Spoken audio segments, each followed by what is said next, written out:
So we've gone over monohybrid crosses, and now we're going to go over dihybrid crosses.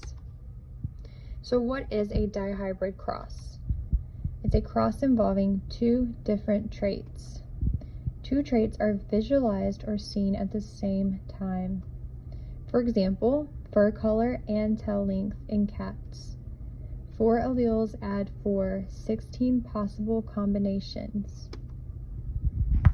So if our parent genotype is homozygous S, homozygous dominant S, and homozygous recessive B, and that's parent 1, parent 2 is homozygous recessive S, and homozygous dominant B. So S's is for the tail length, so dominant is short tails over recessive, which is long tails.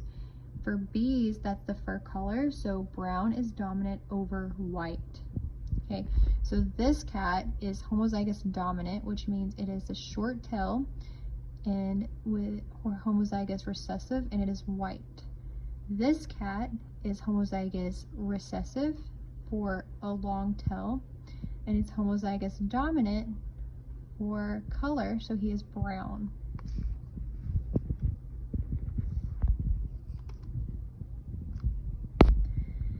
So Mendel's second law, the law of independent assortment. During the formation of gametes, segregating pairs of chromosomes assort independently of each other. The two traits are inherited totally independent of each other. For example, in peas, seed color is inherited independently of seed shape. So the color does not depend on the shape, and the shape does not depend on the color. So the steps for solving a dihybrid genetics problem. Step 1 is to read the entire problem and determine which traits are dominant and recessive and assign letters. So example, if letters A represent the flower color, and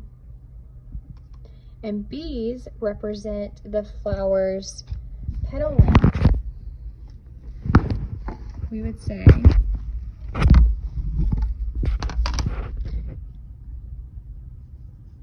the dominant is purple, recessive is red, and then for our petal length, dominant is long petals, recessive is short. We would then do our genotypic key. So we would start with the A's. So we have homozygous dominant, heterozygous, and heterozygous recessive. So this is going to be purple because the dominant always is what's shown in heterozygous, and then this one's going to be red. Then we're going to do the same thing for our petal length. So we have homozygous dominant, heterozygous, and homozygous recessive. This is going to be long, since that is the dominant trait. All right, step 2 is determine the genotypes of the parents. So an example would be heterozygous for color and homozygous dominant for petal length. So this parent would be purple with long petals. Parent number 2 is homozygous dominant and homozygous recessive. So it would be purple with short petals. So then find gamete combinations. So in order to find the gamete combinations, we're going to complete a monohybrid cross for each of the parents. So if each of the parents, we had heterozygous for color, but homozygous dominant for petal length, and we had homozygous dominant for color and homozygous recessive for petal length. So we're going to say parent A, we're going to put its allele, the A's here, and then its B's here. And then we're going to combine them. Whatever letter's on top is what you're going to put first. So we'll say A, B, A, B, A, B. And then we're going to do the same thing for the next one. So we would put the A's on top, the B's on the side, and then we would look to the top here, A, B, capital A, lowercase b.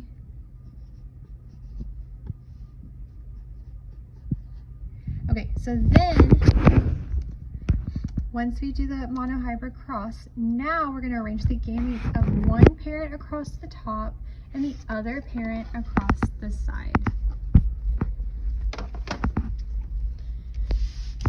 So in that monohybrid cross, we're going to say, so we're going to give each of these a number, 1, 2, 3, 4, 1, 2, 3, 4. And then we're going to use those for our dihybrid. So box 1 is AB. So we're going to say A, B.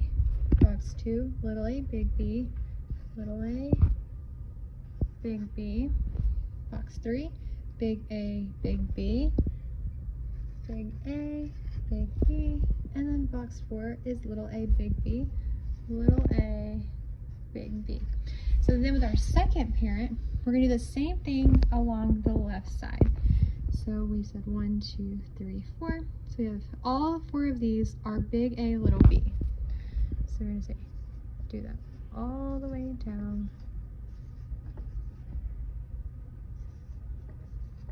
So then we're going to combine just like a monohybrid cross. So for this box, it's going to be the one on top and to the left. For this box, we're going to go up and to the left. So we're going to start with our A's, and the same rule that applies with monohybrid crosses, we're going to do our capital letter first. So we have a big A and a big A.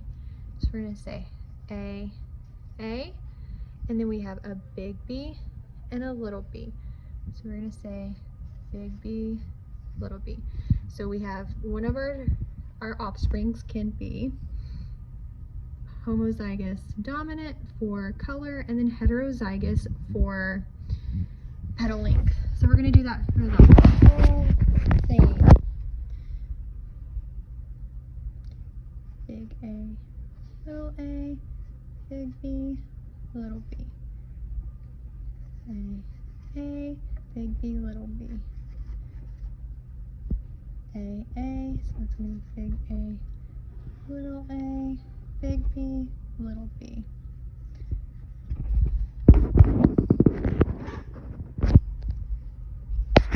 So now that we have combined all of these, we click here.